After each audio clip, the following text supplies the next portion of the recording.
Hi guys, இன்னைக்கு சிறகடிக்க சீரியலாக செய்யலை என்ன நடந்துச்சுன்னு பார்க்கலாமா? எடுத்தோடனே இவங்க வந்து கான்ட்ராக்டுக்கு சக்ஸஸ்ஃபுல்லாக சைன் ஆகிட்டு செக் வாங்கிட்டு வந்துடுவாங்க. இதை பார்த்தோன்னே மனோஜுக்கு பயங்கர ஹாப்பி ஆகிடும்.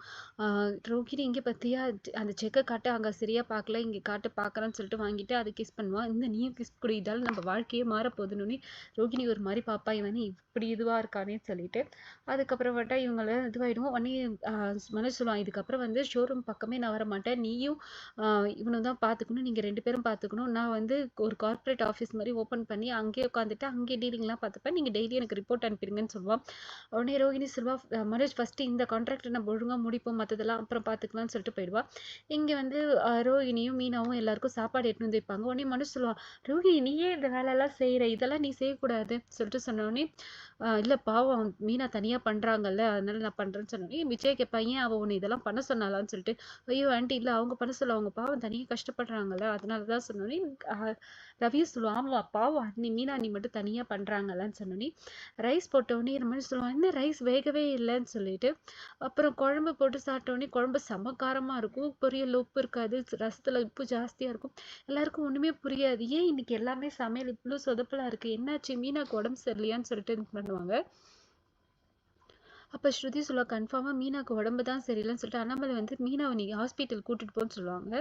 உடனே ஆனால் இவன் வந்து முத்து வந்து கரெக்டாக சொல்லுவான், இல்லை மீனாக்கு உடம்புலாம் நல்லா தான் இருக்குது, மனசு தான் எதுவும் சரியில்லை, அவள் எதையோ மறைக்கிறா, எதையோ மறைக்க ட்ரை பண்ணுறா, மீனா என்ன மனசில் மறைச்சி வச்சிருக்க, உண்மையை சொல்லு, பயப்படாது, எதுவாக இருந்தாலும் பார்த்துக்கலாம்னு சொல்லுனோடனே அவளுக்கு ஒரே ஷாக் ஆகிடும்.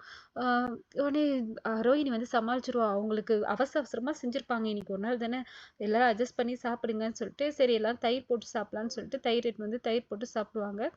ஆனால் மீனா வந்து ஒரு மாதிரி இருப்பா, முத்துக்கு மட்டும் புரியும். முத்து வந்து கேட்க ஆரம்பிச்சிருவான், மீனா என்ன ஆச்சு சொல்லு, நீ சரியில்லை சொல்லு சொல்லுன்னு கேட்பா, ஒன்றும் இல்லைன்னு சொல்லிட்டு சொல்லி சமாளிச்சிருவா.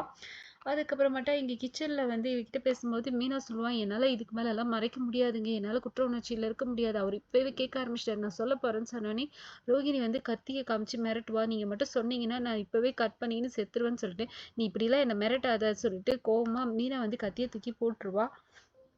ரோஹிணி சொல்லுவா, நான் மிரட்டெல்லாம் இல்லை, உண்மையை தான் சொல்கிறேன்னு சொல்லிட்டு மெத்த மேலே வந்தோடனே இங்கே வந்துட்டு ரோஹிணி வந்து சொல்லுவா, எல்லாருக்குமே வந்து நம்ம பண்ணுற தப்பு தெரியாது, மற்றவங்க பண்ணுற தப்பு தான் தெரியும்னு சொல்லிட்டு அவள் வாழ்க்கையில் நடந்தது சொல்லுவா. நான் வந்து ஒரு ஏழ்மையான வீட்டில் தான் பிறந்தேன், எங்கள் அப்பா ரொம்ப கஷ்டப்பட்டு ஒரு ஃபேக்ட்ரியில் ஒர்க் பண்ணிட்டு இருந்தார், எங்கள் வீட்டில் டெய்லியும் கடன்காரங்க வருவாங்க, நான் எப்படியாவது படித்து நல்ல வேலைக்கு போய் எல்லா கடனையும் செட்டில் பண்ணணும்னு சொல்லிட்டு நான் ஒரு வெறியோடு படிச்சுட்டு இருந்தேன். காலேஜ் ஃபஸ்ட் இயர் படிக்கும்போது எங்கள் அப்பா வேலை செய்கிற ஃபேக்ட்ரிக்கு டெய்லியும் சாப்பாடு எடுத்துகிட்டு போவோம்.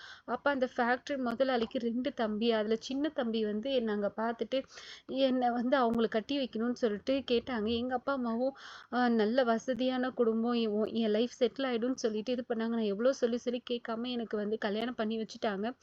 அன்னைக்கு அடுத்த நாள் எனக்கு எக்ஸாம் இருந்தது, அவன் எக்ஸாம் கூட என்னை படிக்கவே விடலை, என்னை வலுக்கட்டாயமாக இது பண்ணி அதுக்கப்புறம் அவன் வந்து டெய்லியும் குடி நல்ல சரியான குடிகாரன், இதை கூட என்கிட்ட சொல்லாமலே கட்டி வச்சுட்டாங்க, சரியா போயிட்டாங்க. ஒரு நாள் ஆக்சிடென்ட்ல அவன் செத்தும் போயிட்டான். அவன் செத்ததுக்கு அப்புறம் அவங்க அண்ணன்கள்லாம் என்கிட்ட வந்து 5 லட்ச ரூபா கொடுத்து, இதுக்கப்புறம் உனக்கும் இந்த வீட்டுக்கும் எந்த சம்மந்தமும் இல்லைன்னு எழுதி வாங்கிட்டே நான் அனுப்பிட்டாங்கன்னு சொல்லிட்டு சொல்லுவா. இந்த கதையை கேட்டவுடனே மீனாவுக்கு ஒரே ஃபீலிங்காக இருக்கும். இதோட இன்னைக்கு எபிசோட் வந்து முடிக்கிறாங்க. மறுபடியும் நாளைக்கு எபிசோடில் பார்க்கலாம். தேங்க்யூ.